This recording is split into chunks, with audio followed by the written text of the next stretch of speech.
So guys, in my college days, here's all the things I was doing. I was managing a YouTube channel. I was making sure that I'm starting startups. I started 3 of those, by the way, one of which is really, really big right now as far, as far as I'm concerned at least. Then there's working out. I went from someone who was over here to someone who's over here. And this is all during college, none of these pictures are from right now. There's other things that I was doing. I was securing job offers. I secured job offers with some of the biggest multinational corporations in the world. And at the same time, I also secured grad school admits from USC, NYU, Cornell, and UCSD. Okay, I had a GRE score 329 out of 340. I had my TOEFL score of 119 out of 120. And even though I was doing all of these things, at the same time, I managed to secure a 9.22 out of 10 CGPA. Okay, so this is where it comes in. Really, the GPA is of course made up of marks, which is made up of how you perform on your tests. So in this video, I'm not really telling you all of these things just to flaunt something. What my point is that it's possible to do all of these things, and there were people who did more than me, that's for sure. I mean, I was probably in the top 3 of my class at all times, but there are people who still do more than I do. And really what it's all about is scheduling, and at the same time what it's all about is studying smart and not studying hard.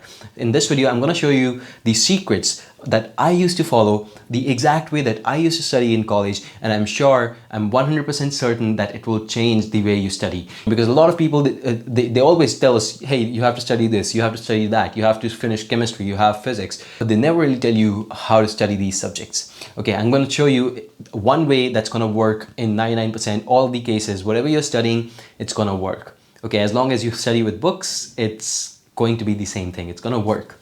So before we dive into the video, I'm going to encourage you to hit the subscribe button if you think that this content is going to help you, and I'm sure it will. So I'll hope to see you in the next few videos as well. Now we'll dive right into the video. So here's number 1, same topics, multiple ways to study it, multiple perspectives. Okay, first thing that you need to see, that's Edgar Dale's cone of experience. Now the important bit about the cone of experience is that you understand, hey, look, if I am just listening to the class, this is how much I'll retain after 24 hours. If I'm just reading the book, this is how much I'll retain after 24 hours. What you really want is a retention of more than 75% at all times. That's really how you can say that, all right, I know this topic. Okay, and in order to do that, what I personally used to do, I'll tell you my whole process. Okay, let's say that we're studying math. Okay, the first topic is addition. What I'll do is I'll go on to YouTube, I'll look for a video called addition. Okay, on addition that is, and I'll understand addition from there.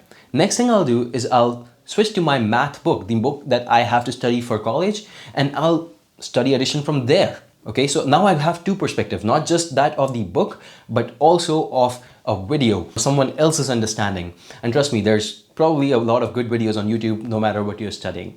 Okay, so that's that. Let's say that you find a video that is good for you. Let's say the next topic is subtraction. Again, I won't just start subtraction from my book. I'll go on to YouTube again. I'll find the right video for me. Whatever resonates with me, I'll go ahead.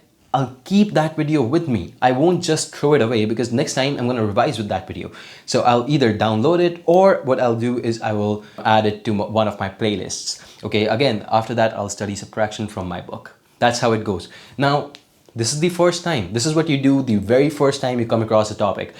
What happens when it comes to revision? Well, it's a little bit different. Now you have a collection. I want you to see over here, if you check out my collection from my 6th semester over here, I have all the subjects listed down in different folders. Okay, and you can go ahead, you can maybe take a look at one of these subjects.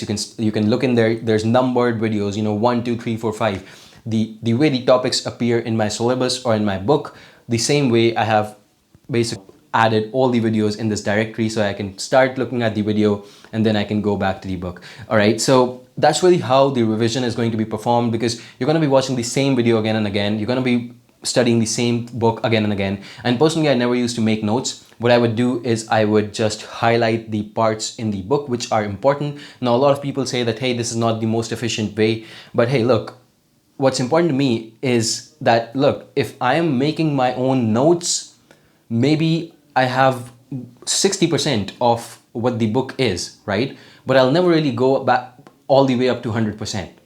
I will never be better than the book that I'm studying from. That's what I'm trying to say, okay? Unless, of course, I'm following 2 or 3 books, that is. So if I'm only studying from one book, I'm not gonna get better. So what I'll do is I'll just highlight the important parts in the book, and the next time I have to revise a topic, I'll watch the video first at twice the speed, 2x speed, and then I'll go on and I'll study the highlighted parts, and that's it. Boom, revised, that's done.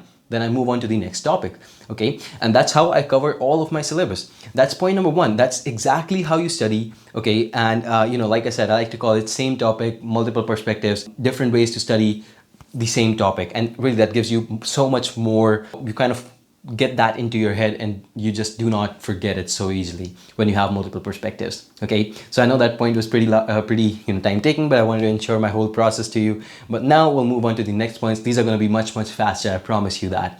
Okay, number two is to avoid distractions. Now, in the world of social media, in the world where you have a lot of students study with the television ongoing, right?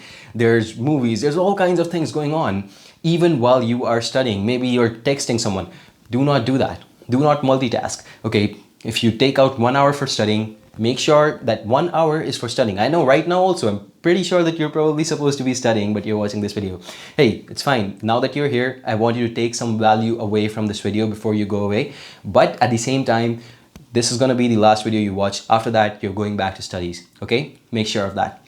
Great. So that's point number two. Do not let distractions get in the way of your studies, and that's really important. If you do not have self-control, use some app that blocks the other apps, or maybe just switch off your phone, give it to someone else, whatever you can do. The next thing is to use applications to your advantage. Now, we already threw our phone away, but this time we're gonna seeing what we can do to make sure that our phone can be our advantage. So use applications like Anki, use applications like the flashcard building applications that you will find. Now, a lot of these are available for free. A lot of these are also paid. Okay, I know Anki is paid on the iOS version. So again, it depends on you, but what's really good about these applications, and I'll explain what they mean. It's basically about adding the questions into flashcards. So you're building your own flashcards on your phone or on the website, okay?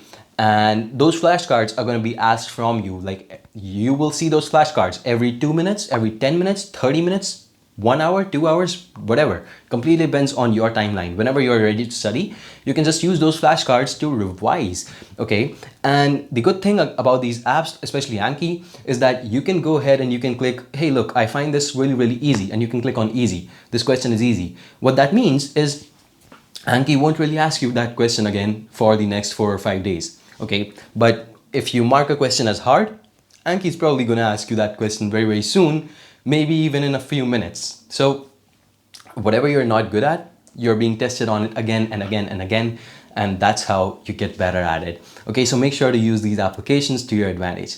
Point number 4 is to use reward breaks, and this is really important. A lot of people don't really realize this. Hey, let's say that you like to play FIFA, you like to go to dance classes, whatever you like to do, right? Make a schedule. Look, 5 p.m. I wanna play FIFA for 30 minutes, or 5 p.m. I have to go for my dance class, okay? And by 5 p.m. I have to finish off this chapter. I have to finish off multiplication, 20 questions of it, whatever it is. You have to have that concrete schedule, and you have to have these small rewards that, hey, 5 p.m. I did 20 questions, all right, and now I'm able to go ahead and play FIFA for 30 minutes. That's how it's gotta be. And I understand a lot of times you may not finish at 5 p.m. Maybe it took you till 5:17, but you're still far ahead of the version of you who never really set a schedule for 5 p.m. Maybe you would have finished by 8 p.m. otherwise. So that's the important part. Keep a schedule, try to stick to it, make sure that it's realistic, but at the same time, make sure that you have a good reward at the end of it, a reward that you will enjoy.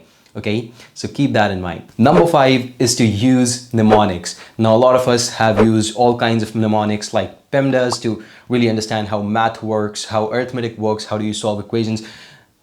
I say, why not use it now? Now that you're in college, it doesn't mean that we're too good for it, right? So make sure that you build your own mnemonics. Now, no one's gonna build them for you like PEMDAS, or there's a couple more that are already built by the society for you. But now you have to build them for yourself, whatever you like. Now, this does not mean go ahead and build mnemonics and cram everything for your exam. That's not what I'm trying to say. What I'm trying to say is use these to your advantage, because trust me, a lot of things you just cannot understand the bigger picture without memorizing them. So it's not really cramming, but you have to memorize, all right, these 5 pointers hold together the whole chapter or the whole concept. Well, use mnemonics over there. They're extremely helpful, okay? The point number 6 is spaced out revision. Now this is really, really important.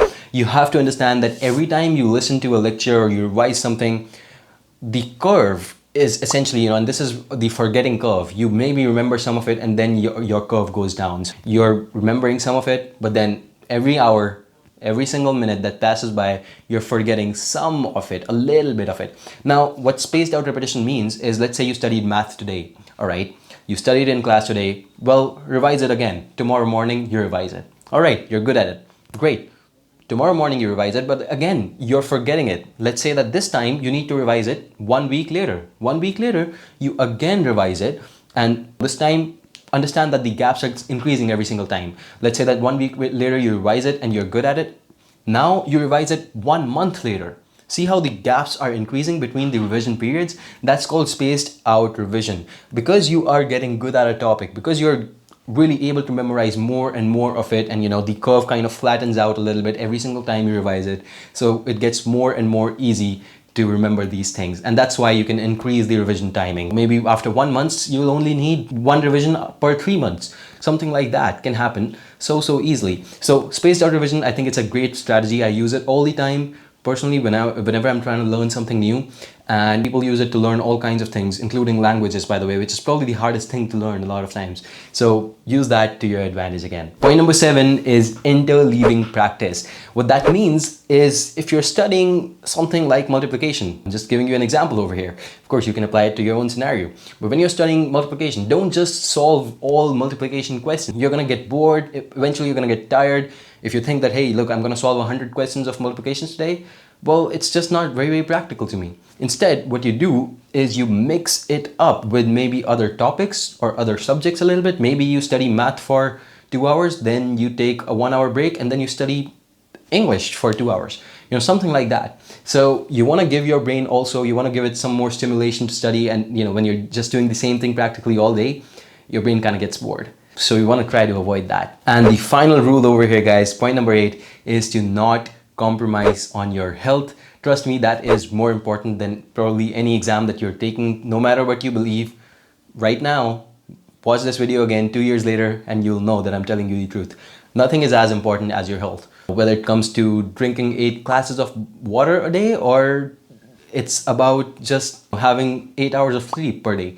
Whatever you are doing, no matter which test you're studying for, it's not nearly as important as your health in the long term. So never, please do not compromise on that.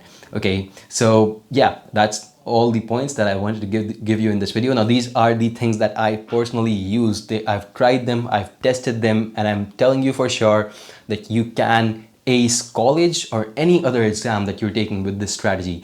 No matter what it is, which part of the world you belong from, this works. All right, if you still have any questions, go on to my Instagram. Always happy to help you guys. Connect with me and I'll be more than happy to answer your questions. Okay, that's something you can do, but again, I'm most active over here, so make sure to subscribe to the channel. I hope to see you in the next one. Thank you so much for sticking around with me. Goodbye and take care.